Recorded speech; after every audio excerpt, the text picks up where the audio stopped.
Hey, what's going on, everybody? Welcome back. We're back to discuss Zack Snyder's Justice League. This will be a spoiler review, just so for anybody that doesn't want to know anything, stop watching now. If you don't care, keep on watching. You don't care. So we just finished watching, and it was 4 hours, whatever it was. Oh my god, it's exhausting, but it's worth it. Yeah, it was long sitting through 4 straight hours of it. It went by quick. I wouldn't say, I don't know how to explain it. It felt like it went by quick, but it still felt long at the same time. Both because we were anticipating or excited about watching this. Obviously, overall, I thought the movie was really good. Me too. I still wouldn't say it was great. It was really good. There was some parts that were from the original. Like there was the scene when they bring Superman back to life and he ends up fighting them. I didn't care for the scene in the original. I didn't like. It was basically the same thing. There was really no difference that I noticed, anyways. There was some additional like the shots that they did. It was kind of different. The camera angles. There was extra dialogue, but it didn't really change much of the scene. Another scene that was in the original one where is when Batman goes and finds Aquaman, but it's the same scene, but like I said, they just changed the camera angles and add some more. Yeah, I think the dialogue was different.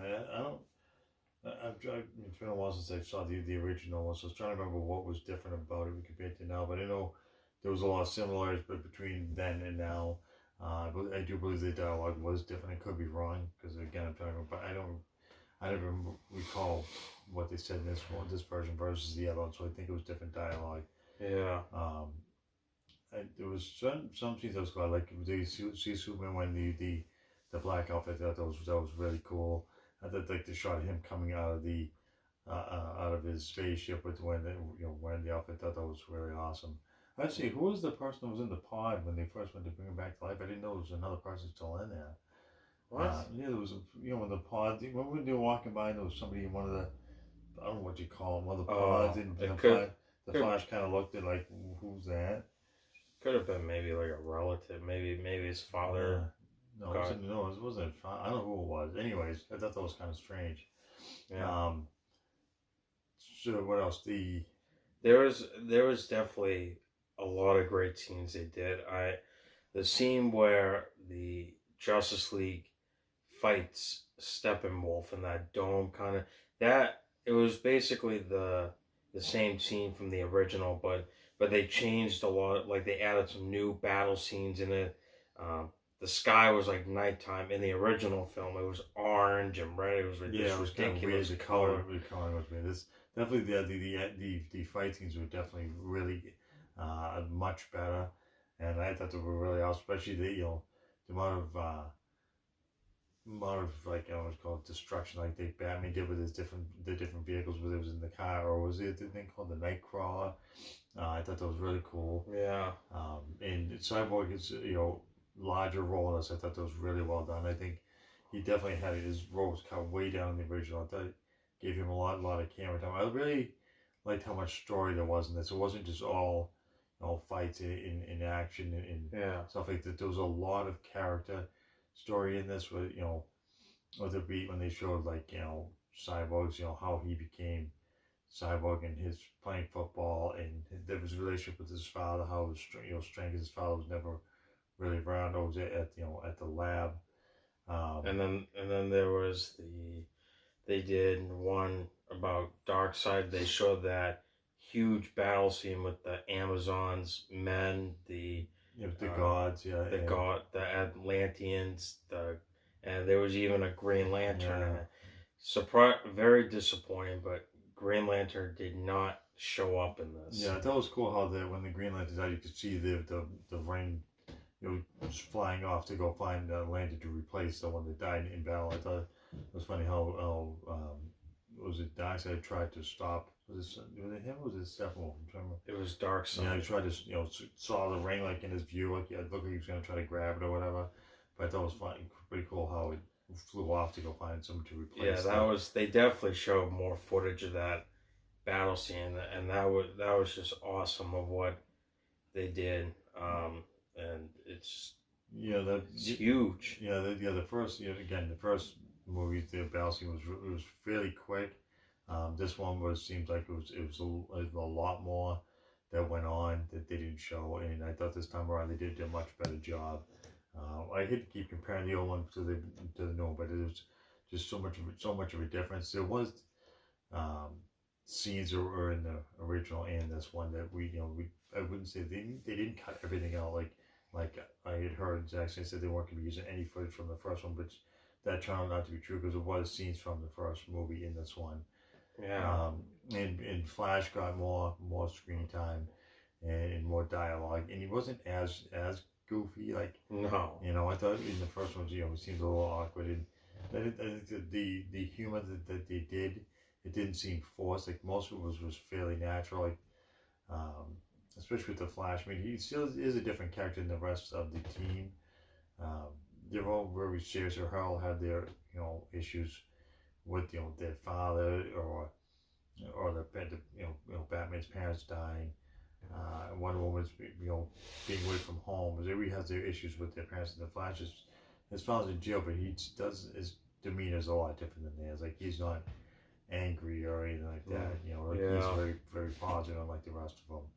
I think my favorite scene out of this entire 4-hour movie was when they're fighting Steppenwolf, and I definitely did like the design that Zack Snyder gave him, because I think when he announced the Snyder Cut was coming out and everything, he showed different designs of what Steppenwolf, what it looked like in his version, and he ended up, making that true, and his eyes were blue, he was like this big, powerful guy, like if you go back and watch the original one, he was strong, but like he just didn't look that powerful, and I think Zack Snyder did a good job with that.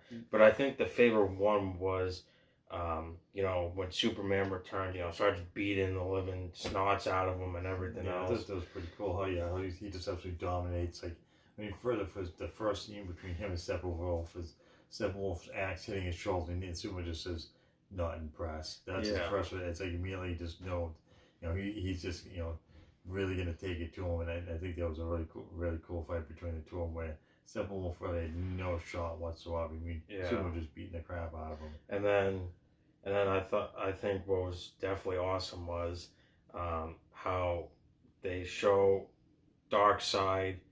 I think I don't know how you say his name. D-Sod, the other villain behind. D-Sod. Yeah, and then the woman, Granny Goodness.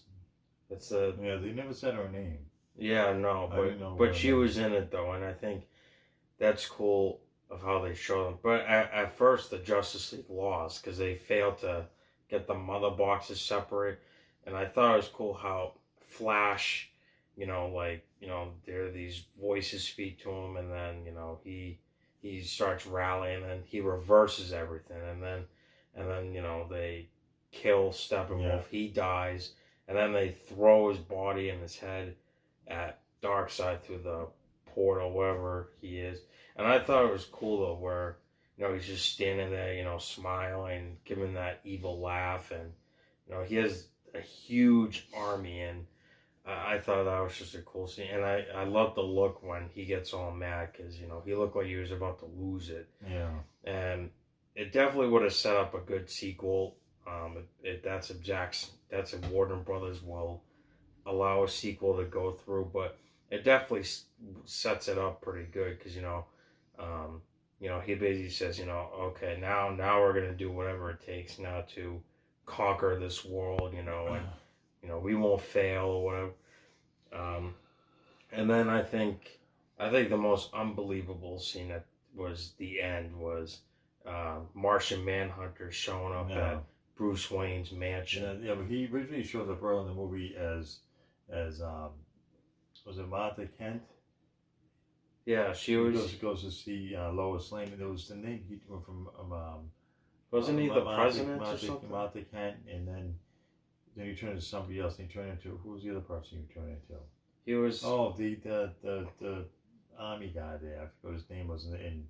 That was in Superman. I forget what his name is though, but that's who he turns into, and Obviously because he's Martian Manhunter, you can shapeshifter. So I'm surprised he showed up at Bruce Wayne's mansion because it's like, well, how did he know where to meet him? Like how does he know all this? And to me it sounds like he would have been the seventh member of the Justice League because he told Bruce Wayne, oh, I'm here to help, I'll be in touch. Yeah. And then he's like, well, it's good to have you and everything else. And yeah, I was glad that they did that because I was going to be disappointed if you only show up in that one small sequence between him and Lois Lane, who she thought was Martha Kent. So it was cool that he showed up at the end to talk to Bruce and say, I'm here to help, like you said. So I thought that was pretty cool, giving a minute or two of screen time. So I guess that was the big cameo Zack Snyder was saying. Yeah, I was hoping it was Green Lantern, but unfortunately it wasn't. Martian Manhunter is still pretty cool. Hey, you never know if they do a sequel. Hopefully he appears. If they need a sequel, it's Green Lantern would have to be. You can't do a sequel. No. You'd be able to get through this one without having. It doesn't make any sense to not have them in there at some point. But overall, from beginning to end, I thought it was a really good movie. The end, the beginning started off differently. Like there was a lot of the movie overall was very different, but there's some parts that were very much the same. Yeah, I remember when I watched the original one. The beginning of it showed, I think it was Batman fighting a parademon. Like it just went right straight. Like it didn't give any explanation. Like it didn't do anything. And then the ending was Lex Luthor and Deathstroke on the boat, which by the way, it was in this one, but it was more dialogue. Like it was the same scene, but they added more words, and so it sounds like Deathstroke is gonna go after Batman now. Yeah, because Lex Luthor does tell him who Batman says, tells him it's Bruce Wayne. So that was a little bit different. There was also another nightmare sequence, and that's when the Joker shows up. And and Batman mentions how Harley Quinn died, and how Joker's saying how he's Bruce's best friend or Batman's best friend, and it's kind of it was a weird team up. Was it Batman, the Flash, Cyborg, the Flash, and Mera.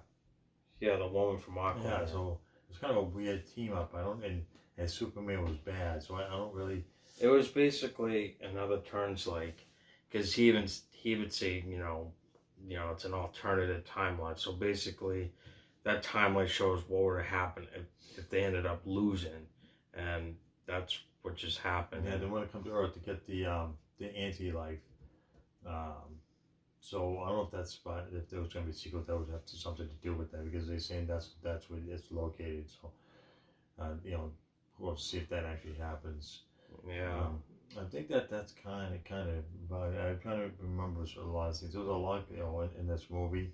There was also there was the scene where they did. There was a lot of music in this one. I know it's like there was a scene where there was these girls singing at the location where Aquaman was in the beginning of the movie. Yeah, that was never in the original. Yeah, one. so these girls are singing. There was a lot of musical parts of this movie. It didn't sound like a normal song. It sounded more like a chant song or a ritual song or something like that. And Bruce Wayne's just, he's just standing there like he doesn't know what to do. And yeah, I'm not sure entirely what that song is. I don't know. There was a lot. The music was definitely a lot different, which I appreciate. I think overall the movie flowed a lot better, and nothing felt forced. Like the humor didn't feel forced. The action seemed like it was supposed to happen. Like there was certain things in the other one where it felt choppy and things didn't make sense. Like you said, with the parademon just showed up and attacked Batman in the original. It's like it didn't make any sense with no explanation. And I like how the beginning kicks off, after the events of Superman died, because you figure, this is the Justice League movie, that's how, I think it should have started off as, reflecting how he died and then transforming into the storyline. Yeah. That didn't happen in the original one. He basically just said, forget that. We're going right into it. Yeah. Because like it doesn't make sense. Like when you do a movie, you need to explain some of these characters. You need to explain who they are, you know, how they became to be, you know. But then you just have Superman return out of nowhere. Like okay, he's back. How did he come back? You know, that wasn't really addressed, and they did a lot better in this one, though. I could say. Yeah, I think, you know, like I said, overall, I think everything felt really, felt natural for this movie, the way that they did it. You know, the characters build up was good for each character. Each one, seemed to get a decent amount of screen time and dialogue, and it was the music was a lot better. You know, the uh, soundtrack, I guess you want to call it, was a lot better than the original. You could tell like the background, a lot of stuff didn't have that funny hazy orange red coloring, and nothing felt forced in the movie. So I thought that overall this movie was really good. I wouldn't say it was spectacular. I would say it was really good. It was definitely an improvement over the original. Yeah. I would definitely watch this again. So, I mean, I ain't got time. It is 4 hours. I don't know if I could watch another 4 hours. Yeah, it is long. So, but I did enjoy it. So yeah, it was really worth waiting for. All I could say now is, hopefully, you know, the more reviews that Warner Brothers sees, I would love to see what would have happened. You know, how many movies are supposed to be made. I really hope they change their minds and give a sequel a go, because I would love to see what would happen next. I'm curious also what's going to happen with the viewership, or how many people watch this movie on HBO Max. If Warner Brothers kind of says, we may have got something here, and if they change, what they're doing right now, I don't know if they've gone past it. No, they can't. Even if Zack Snyder got a sequel that had nothing to do with the other movies that they have going on right now, just kind of it's a standalone Justice League 2. I think that would still be really cool. Yeah, I would love to see that, but we're just gonna have to. I mean, it just came out, so obviously, I'm sure within the next few months or so, we'll probably hear developments if there will be a sequel, or if Warner Brothers doesn't want to do it. Yeah, we'll see how much money they made on it. So yeah. So I think that's gonna do it. If you guys like this video, have any thoughts or anything about this movie, put them on down below. And as always, hit that like and subscribe. Until next time.